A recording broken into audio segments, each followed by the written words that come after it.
शिवजी का और दक्ष प्रजापति का मन में भेद कैसे हो गया।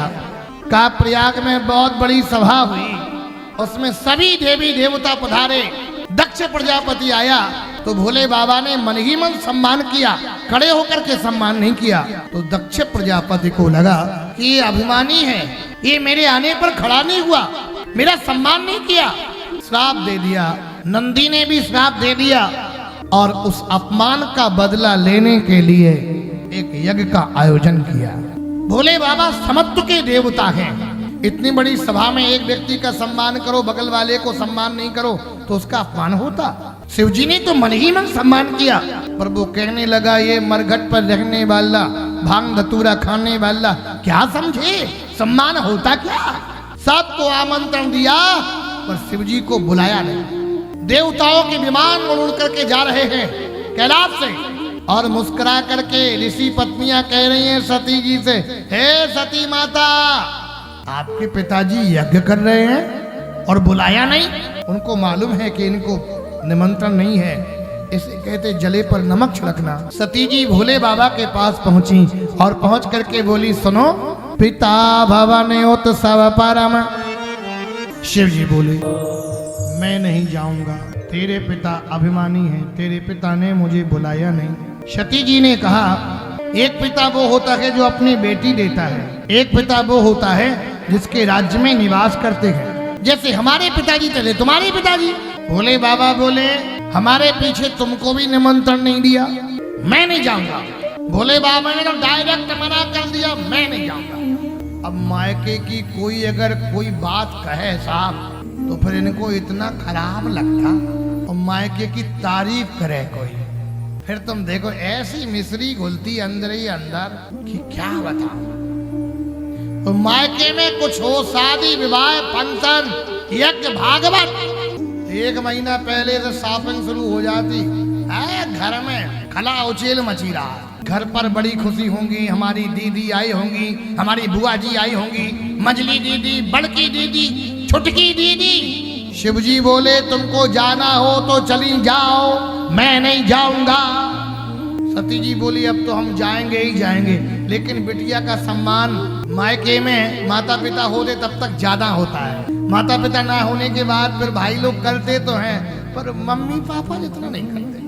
किन्हीं किन्हीं के भाई ऐसे होते वो माता पिता जैसा ही बहन को मानते हैं, लेकिन मायके में सम्मान कब तक होता, जब तक बहन और जैसे ही भतीजी हो गई, बुआ जी बन गई, भैया की बेटी आई, बाप की बेटी बिसर गई। और जब बुआ जी बन जाओ तो कायदे में रहना, तो रंजासी नहीं छौंकना बीच बीच में। हाँ बता दे मैंने। और तुम भी जीजा बने तब तक तो ठीक है ससुराल में, जब तक जीजा जी, अब तो जीजा नहीं। क्या कहा जाता, तो मैं आपको वर्णन करूंगा। शिवजी को बुलाया नहीं गया, सती जी गई। शिवजी के मना करने के बाद सती जी पहुंची। जैसे ही सती जी पहुंची तो पिताजी ने मुंह घुमा लिया, माँ ने बेटी को हृदय से लगाया, बहनों ने मजाक किया, बिना बुलाई आ गए। कहीं शंकर जी का भाग नहीं, भोले बाबा का स्थान नहीं। तो सती जी को लगा ऐसे पिता के द्वारा प्रदत्त शरीर को रख के मैं क्या करूंगा। लौट के जाएंगे तो यही कहेंगे दक्ष पुत्री, दक्ष की बेटी आई है। अभिमानी पिता के द्वारा प्रदत्त शरीर को रख के क्या करूंगी। सती जी ने दक्ष की यज्ञशाला में अपने शरीर को नष्ट कर दिया। भोले बाबा को पता चला कि सती जी का शरीर पूरा हो गया। जटा उखाड़ी, वीरभद्र को प्रकट किया और वीरभद्र जैसे पहुंचे ऐसा लगा जैसे तूफान आ रहा हो, आंधी आ रही हो। सती जी को देख करके जो हंस रहे थे, खिलखिल खिलखिल खिलखिल खिलखिल, उनके दांतों को तोड़ के फेंक दिया, पूसा की दाढ़ी के नोच को फेंक दिया। दक्ष के सिर पर कर रहा था मैं। कुछ लोगों के अंदर मैं होता ना, मैं माने अभिमान, मैं नहीं होता तो ये नहीं होता, मेरे बिना कुछ हो ही नहीं सकता। अभिमानी था, उसके सिर पर बकरे का सिर लगा दिया। दक्ष का यज्ञ खंडित हो गया। पर शिवजी को मनाने के लिए आए, पुनः भोले बाबा तैयार हुए, यज्ञ संपन्न हुआ।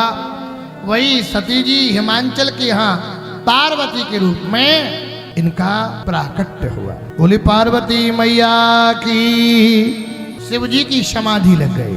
अब यहाँ से हम शॉर्टकट मारेंगे, नहीं तो पर यही हो पाएगा, आगे कथा नहीं बढ़ पाएगी। भोले बाबा की समाधि लगी। विवाह करने के लिए शिव जी से आग्रह किया।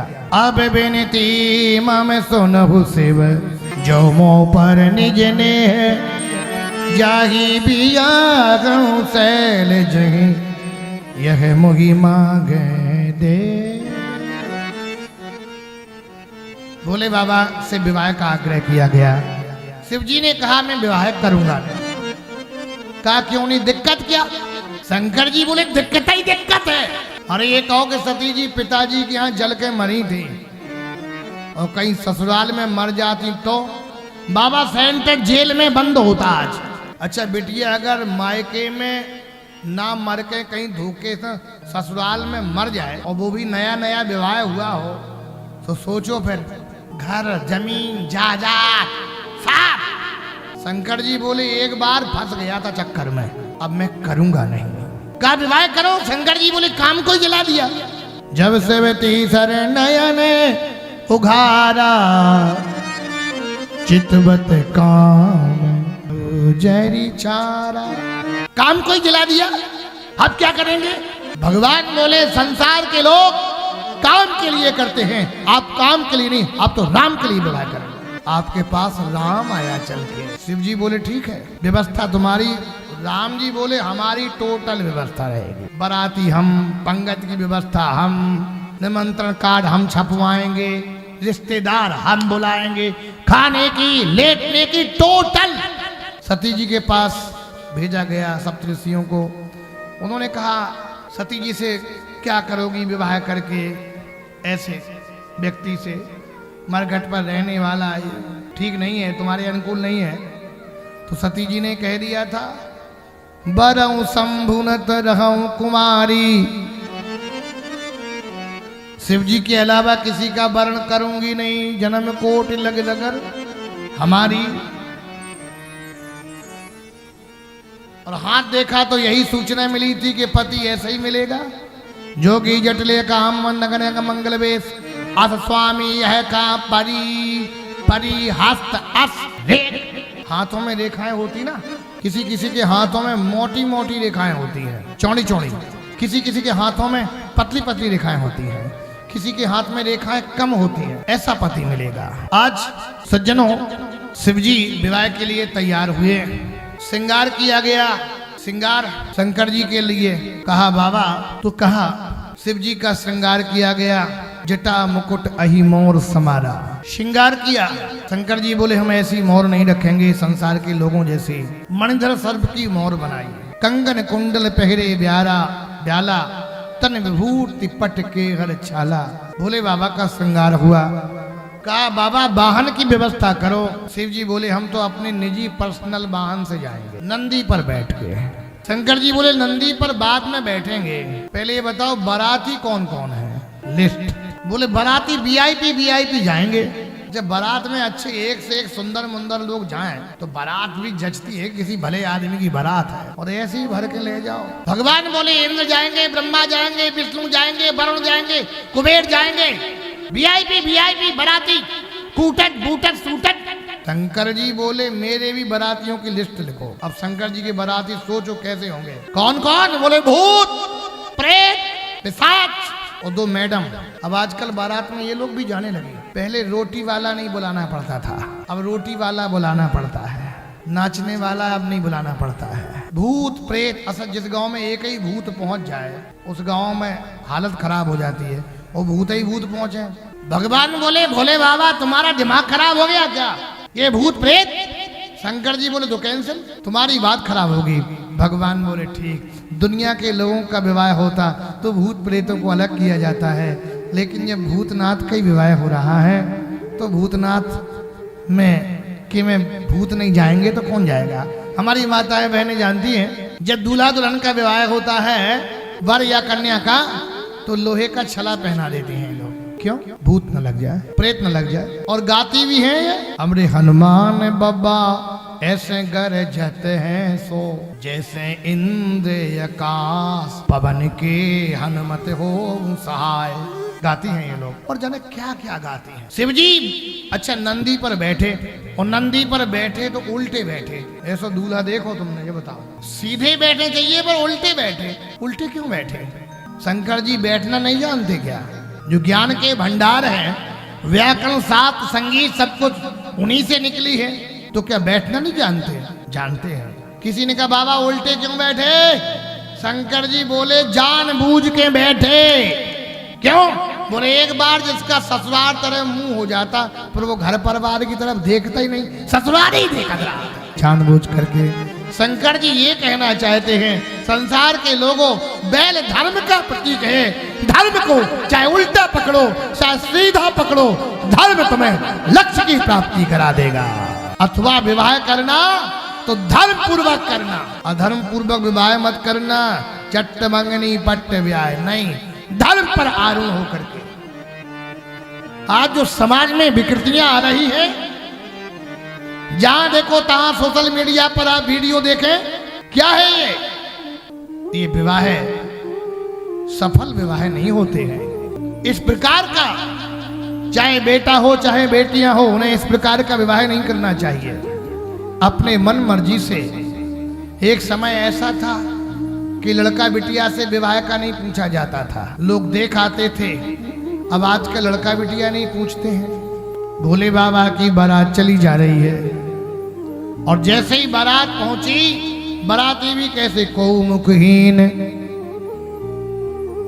विपुल मुख काहू, किसी के मुख ही नहीं किसी के मुख ही मुख।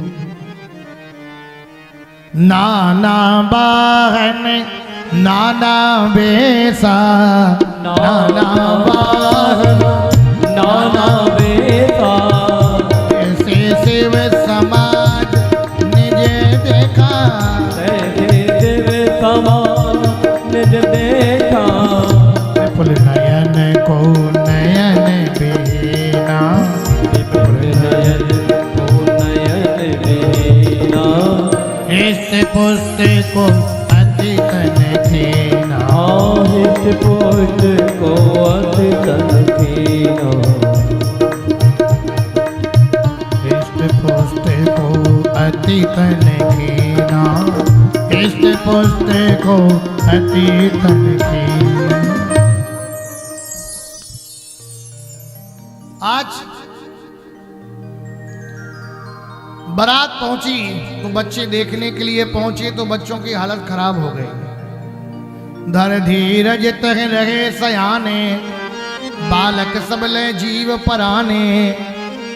अब ऐसा दूल्हा देखा हो, बिच्छू सांप कातर, बड़ी बड़ी जटाएं, हालत खराब हो गई।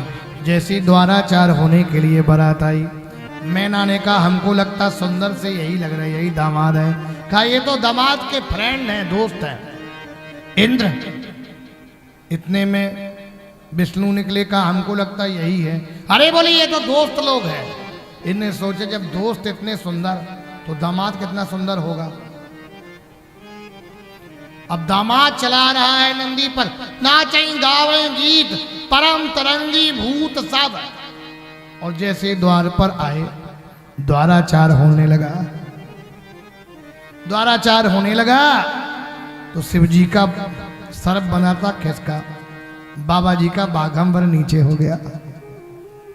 क्योंकि पहले लिखा था जोगी जटन अकाम मन नगन अमंगल बेस, अस स्वामी यही काम लगी परे हस्त असरेख। शिव जी को देख करके मंगल कलश गिर गए। किसी ने कहा अशुभ हुआ, कहा नहीं, अपने जटाओं में जो गंगा धारण किए हो, इसे क्या एक दो जल गंगा जल दिखाया जाए, इसलिए गलानी से गिरे। थाली गिरी आरती की, कहा अशुभ हो गया, कहा नहीं अशुभ नहीं हुआ, ये गलानी से थाली गिरी है। जो अपने माथे पर 3-3 तिलक पहले से लगाए हो, उसे क्या एक तिलक लगाया जाए। आरती गिरी धड़ाम से, कहा अशुभ हुआ, कहा नहीं, जो अपने माथे पर चंद्रमा धारण किया हो, उसे क्या एक दीपक दिखाया जाए। ऐसे सुंदर सुंदर अर्थ किए। मैना ने कहा इस बावरे के संग हमारे गौरा न जाइए, हम विवाह नहीं करेंगे दूल्हे के साथ। पार्वती ने समझाया माता को, जन ले मातु कलंक करुणा परिहर हूँ अवसर नहीं, सुख दुख जो लिखा लीलार हमरे जाऊ जय पाओ तही। हमारी किस्मत में अगर ऐसा वर है तो हमें ऐसा ही वर मिलेगा। माता आप कलंकिनी मत बने। वैदिक रीति रिवाज से भोले बाबा का विवाह हुआ। सारंग भोले बाबा ठाठ से रहने लगे।